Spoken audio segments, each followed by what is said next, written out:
বড় দলগুলো প্রায় আনঅফিশিয়াল এই কথাবার্তা বলে আর কি, যে আচ্ছা ভালো মানুষ দিলে তো হবে না, জিততে পারবে কিনা সেটা তো প্রশ্ন, ভোট কেন্দ্র পাহারা দিতে পারবে কিনা সেটা তো প্রশ্ন। একটা দেশে যদি টাকার প্রভাব রাজনীতিতে খুব বেশি থাকে তখন টাকাওয়ালারা প্রার্থী হতে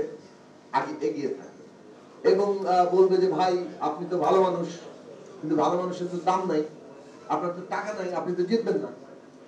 সুতরাং যিনি টাকাওয়ালা তার পিছনে যাচ্ছে। একটা সমাজের রাজনীতিতে যদি পেশি শক্তির খুব দাপট থাকে, মাস্তানি করা, গুন্ডামি করা, লোকজন নিয়ে হাঁটতে পারা, হ্যাঁ, তখন ওই প্রার্থীর ক্ষেত্রে ওইটা ক্রাইটেরিয়া হিসেবে সামনে আসে। বড় দলগুলো প্রায় আনঅফিশিয়াল এই কথাবার্তা বলে আর কি, যে আচ্ছা ভালো মানুষ দিলে তো হবে না, জিততে পারবে কিনা সেটা তো প্রশ্ন, ভোট কেন্দ্র পাহারা দিতে পারবে কিনা সেটা তো প্রশ্ন।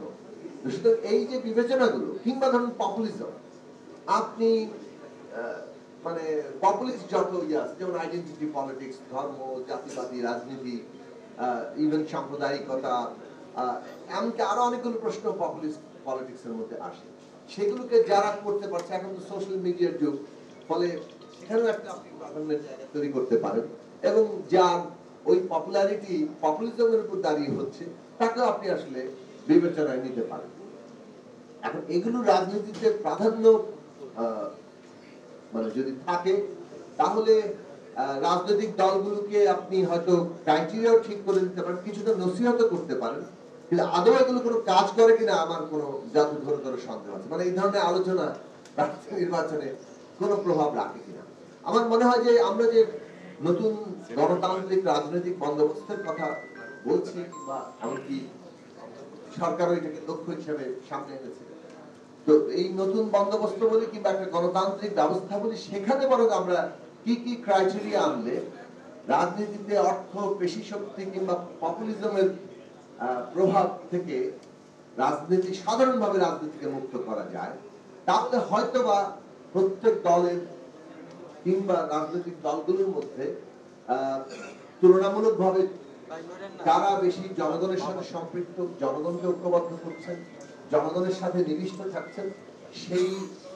যোগ্যতার প্রশ্নটি প্রাধান্য পাবে। আপনি ওই জায়গাতে যদি রাজনৈতিক ব্যবস্থার মধ্যে ওইগুলো প্রভাবশালী একই রকম ভাবে থাকে, তাহলে আমরা হয়তো এখানে অনেক সেমিনার টেমিনার করবো, কিন্তু আমরা দেখবো যে